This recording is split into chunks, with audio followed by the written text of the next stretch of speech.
Hello everyone, we will continue our discussion on PowerFlow by looking into some of the solution methods. In this video, our focus will be on Gauss and Gauss-Seidel methods. Let's start with fundamentals. How do I iteratively solve algebraic equations? Imagine I have an equation of the form g of x equals 0. I try to rewrite this as x equals another function h of x. This will give me the iterative form that I will then use to find the value of x. What I will do is I will start with an initial guess. Suppose my initial guess is x of 0. I plug in this value into function h, and h of x of 0 will give me the new iteration, x of 1. I repeat the same thing. I plug in x of 1 into function h, and I will get x of 2. And this process continues until you meet some stopping criterion. And stopping criterion is typically when x stops changing, or at least stops changing beyond a particular threshold. One way to do it would be if the new value of x compared to the old value normalized based on the old value is less than some threshold of error epsilon, which is typically a small number, 10 to the power of minus 3, minus 4, something like that.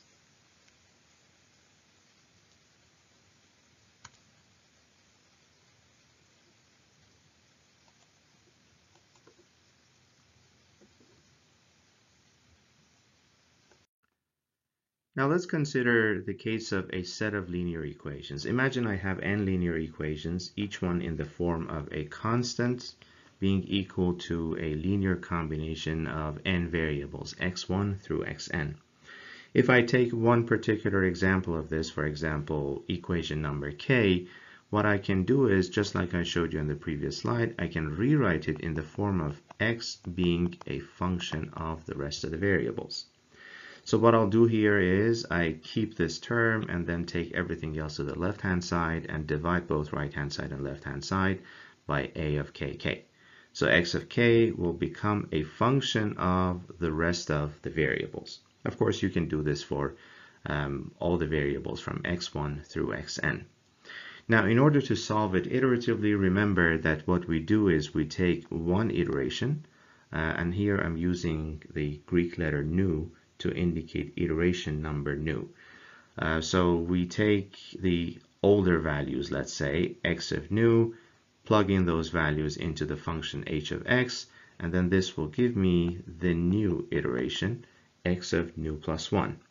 So for this particular set of linear equations, what I will do is you can see that I take the old values, xi of nu, plug into this equation, and I will get the new value xk of nu plus 1. And you will continue. So you will start with iteration 0. On the right-hand side, you will have your initial guess. Left-hand side, it will give you all the xk's iteration 1. Then you plug in those values into the right-hand side. So here you will have nu being equal to 1. You plug in those values, and you will get iteration 2. And you repeat this until you get convergence. This is known as the Jacobi or the Gauss method. There is a modification to this method in that we acknowledge the fact that by the time I want to find x of k iteration nu plus 1, I have already found the updated values for x1, x2, x3, all the way to xk minus 1. So instead of having the old values, just like here, what I will do is for the variables for which I know the updated values, I use those values instead. So here, as you can see, x of k iteration nu plus 1 would be 1 over akk, y of k is the same way. For the summation that goes from x1 to xk minus 1, these are the variables before x of k for which I know the updated values. So I will plug in the updated values instead. But for variables x of k plus 1 through x of n, because I don't yet know what the updated values are, I will use the old iteration values. And again, you will continue this until you get convergence. This method is known as the Gauss-Seidel method. Okay, let's see how something like that can be applied to PowerFlow. Remember that the equation for power at node k equals Vk, which is the phasor of voltage at node K, times a summation of Ykj conjugate times Vj conjugate. And let me put the tilde here on top of S as well in order to indicate that this is a complex value. This is complex power. Again, as a reminder, this equation basically comes from writing S of K as the voltage at that node times the current at that node conjugate.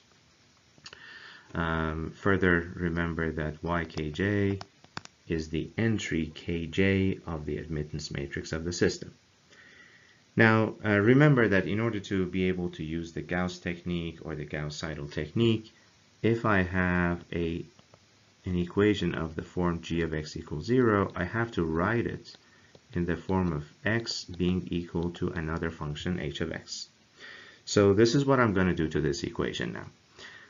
Let's play with this a little. So what I will do is I divide both sides by v of k, and I will get as a result j from 1 to n of Ykj conjugate Vj tilde conjugate. This is going to be equal to S of k divided by V of k. Now I conjugate both left-hand side and right-hand side, and what I will get as a result is a summation in which j goes from 1 to n of Ykj, notice there is no conjugate anymore, Vj, that equals S of k conjugate V of k conjugate. Again, when I put the tilde on top is to indicate that this is a phasor. It has a magnitude and a phase angle. I further break down that summation, and I would say this is like summation of j going from 1 to k minus 1 Ykj Vj plus the value at j equals k, which would be Ykk Vk tilde, plus the summation where j goes from k plus 1 to n. Again, Ykj Vj tilde, that would be equal to Sk with a conjugate sign and a Vk conjugate. Now what I can do is I can take this summation and this summation to the right hand side and then divide both sides by y of kk, and that will give me an equation of the form Vk tilde equals 1 over Ykk times I have S of k divided by Vk minus the first summation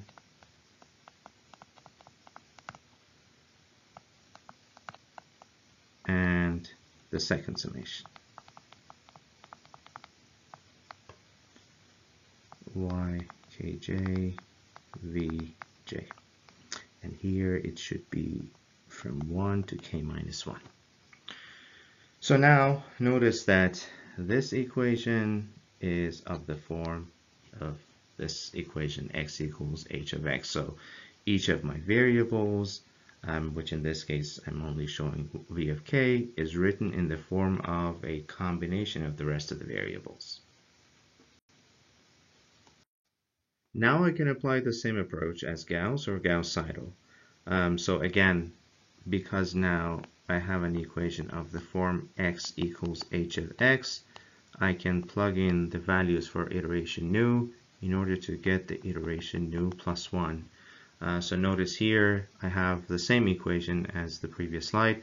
It's 1 over Ykk times S of k divided by Vk conjugate iteration v minus the summation of Ykj's times Vj's, again iteration nu, when j goes from 1 to n and it is not k. Basically what I did was to combine the two summations into one.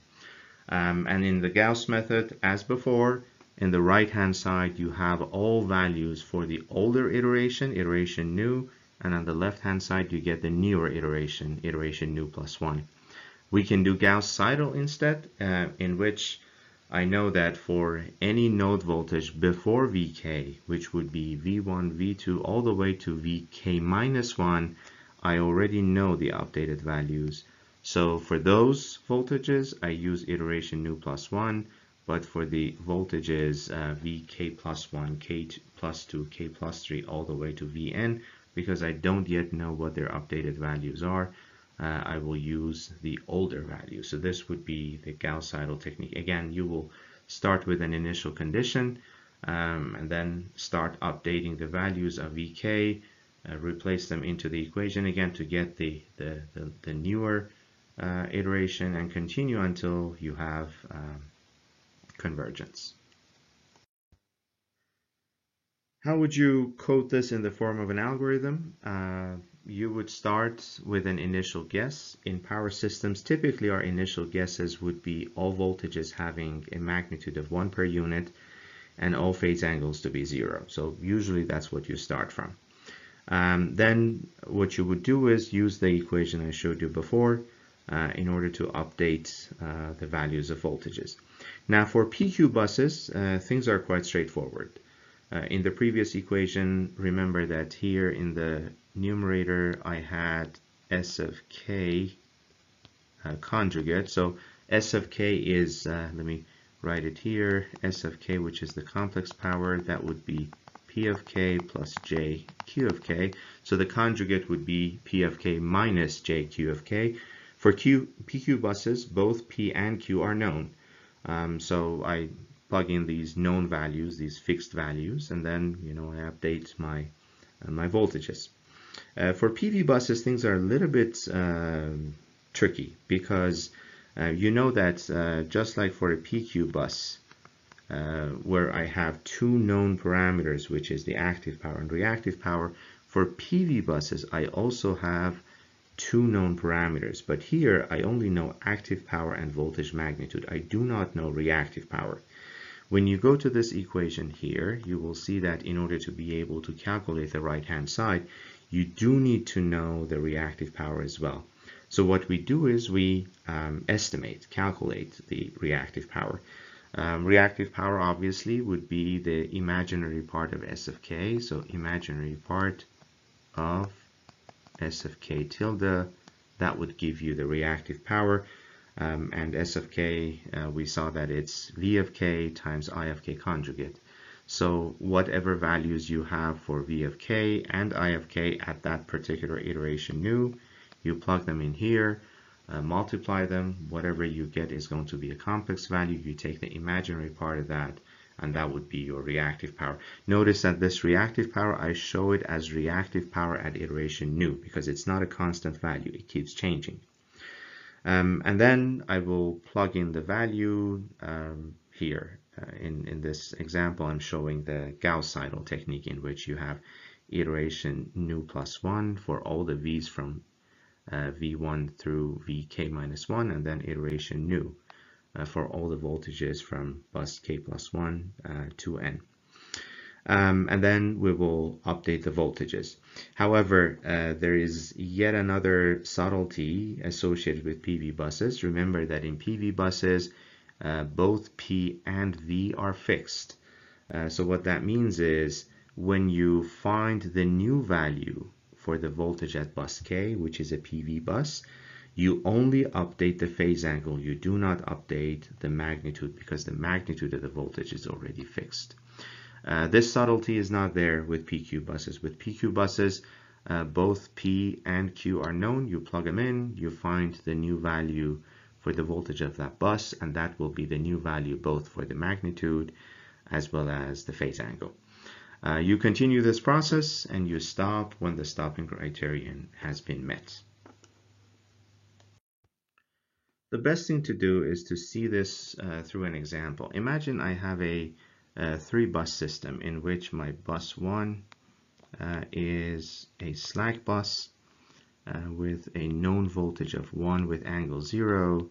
Bus 2 is a PV bus and it's injecting an active power of 1 per unit. And let's say the voltage V2 is also 1 per unit. So P2 is 1 per unit, V2 is 1 per unit.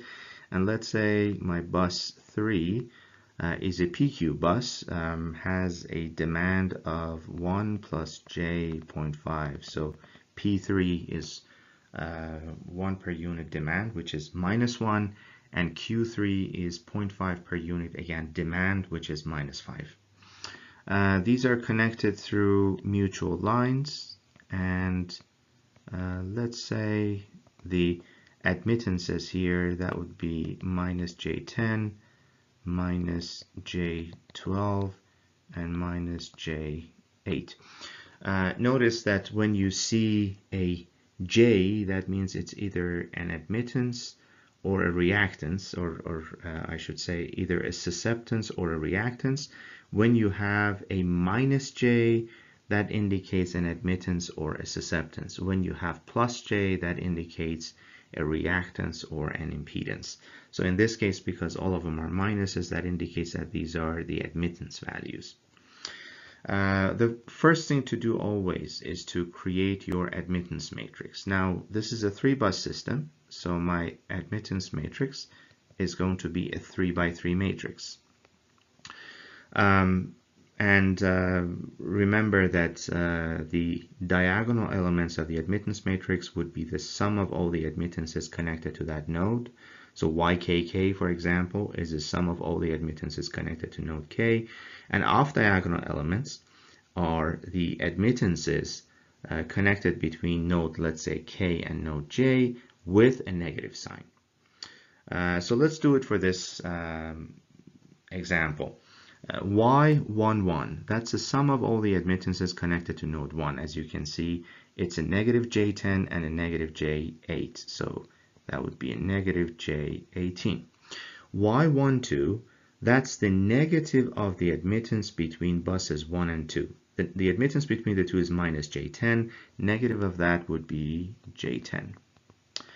Y13, again, the negative of the admittance between buses 1 and 3, so that would be J8, which is negative of minus J8. For the second row, Y21, again, negative of the admittance between buses 2 and 1, so that would be plus J10. Y22, sum of admittances connected to node 2, which in this case is minus J22. Y23 would be the negative of this guy, which is J12. And for the third row, the same. Y31 is negative of minus J8, which is J8. Y32 is the negative of the admittance connected between bus 2 and bus 3, which is J12. And then Y33 is the sum of the admittances connected to node 3, which in this case is minus J20. Basically minus J12 and minus J8. Okay, now I have to write the equations for voltages. Let's rewrite the equation that we have, the general equation. So Vk tilde, again to indicate that this is a phasor, is 1 over Ykk times S of k conjugate. Now I'm going to write S of k as P of k plus JQ of k. Conjugate of that would be P of k minus JQ of k divided by V of k conjugate. Minus the summation that j goes from 1 to n. I'm going to do the Gauss technique. You can easily do this for Gauss-Seidel. But in Gauss technique, everything on the right-hand side is the old iteration. So I just combine everything into one summation. I say summation of j going from 1 to n of Ykj Vj, but notice that j is not equal to k. In order to make this iterative, what I will have to do is to assign iteration number to the right-hand side and the left-hand side. So let's go ahead and write this for node 2 and node 3. Remember that node 1 is a slack bus. You already know what the voltage, magnitude, and phase angles are, so you're not going to need to write those equations for node 1. We do it for node 2, however. So let me change the color. So here for node 2, I say V2 iteration nu plus 1, that equals Y22 times P2. P2 is 1 per unit. And remember that if it's generation, it goes with a positive sign. If it's demand, it goes with a negative sign. Minus J Q2. Now, this is a PV bus. I know what P2 is. I know what V2 magnitude is, but I don't know what Q2 is. So what I'm going to have to do is I'm going to have to calculate it. So that's Q2 iteration V divided by V2 conjugate, and of course for iteration V, minus the summation of other voltages times the admittances, but for nodes 1 and 3, not for node 2, because remember that J is not equal to K. So this would be minus Y21, which Y21 is plus J10, so you can replace Y21 with plus J10, times V1 minus Y23 V3. Now this would be V3 iteration new. V1, however, it's a fixed value, 1 with angle 0, so I don't really need to include it in the iterations. What I can do is I can perhaps start replacing these values. So let's say instead of Y21, I place J10, and instead of V1, because I already know that this is 1 per unit, so I say times 1. What is Y23? That's J12, so minus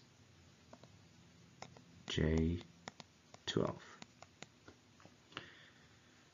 That's the iterative update equation for node 2. And again, as I showed you before, Q2 is something that you have to calculate based on the initial guess values. For V3, again, iteration new plus 1, that would be 1 over Y33. This one is a PQ bus. I know what P is, I know what Q is. So P in this case is 1 per unit, but notice that this is a 1 per unit of demand. Our convention is generation is positive, demand is negative. So this would be minus 1 per unit minus JQ. What is the Q? 0.5, but again, that's demand, and it's inductive demand, so it's a negative 0.5. So that becomes a plus J0.5 V3 conjugate iteration new minus Y of 3,1. So Y of 3,1 is, I'm not going to write the parameters anymore, so I'm just going to directly put in the numbers, J8 times V1, which I already know is 1 with angle 0, minus Y of 3,2. Y of 3,2 is J12, and times V2 at iteration new. So what you do is, let's say you start with an initial condition of, for instance, V2, initial condition being 1 and 0, and V3, initial condition being 1 and 0. You plug in these values on the right hand side in order to get V2 iteration 1 and V3 iteration 1. Again, two things remember for bus 2, because Q2 is unknown, you're going to have to calculate it using the equation I showed you in the previous slide based on your iteration V new values. And then again, remember that bus 3 is a PQ bus, so whatever you get for this V3, the new iteration, this will be your new value. For V2, however, imagine you do these calculations and you will get some value for V2 iteration 1 and V3 iteration 1. As an example, I actually haven't done this exercise, so I don't know what the values are going to be. But as an example, let's say you get 0.99 with an angle of, I don't know, 0.1 radians, and then you get 0.98 with an angle of, you know, minus 0.1, let's say. Again, this is just an example. I don't know if you're actually going to get these values. But let's say you're going to get these values. This 0.98 with angle of negative 0.1 radian, this will become your new V3. So in the equations, it will go to the right-hand side in order to give you the new iteration. However, for V2, remember that the voltage magnitude is going to be constant. So what I'll do is I only update the phase angle and I replace this with what I know the magnitude is. So V2 at iteration 1 would be 1 with this angle, which as an example I'm saying 0.1. And then you're going to be repeating this until, for example, your stopping criterion, which could be, I don't know, the error of 10 to the power of minus 3, minus 4, whatever the problem tells you, that is met.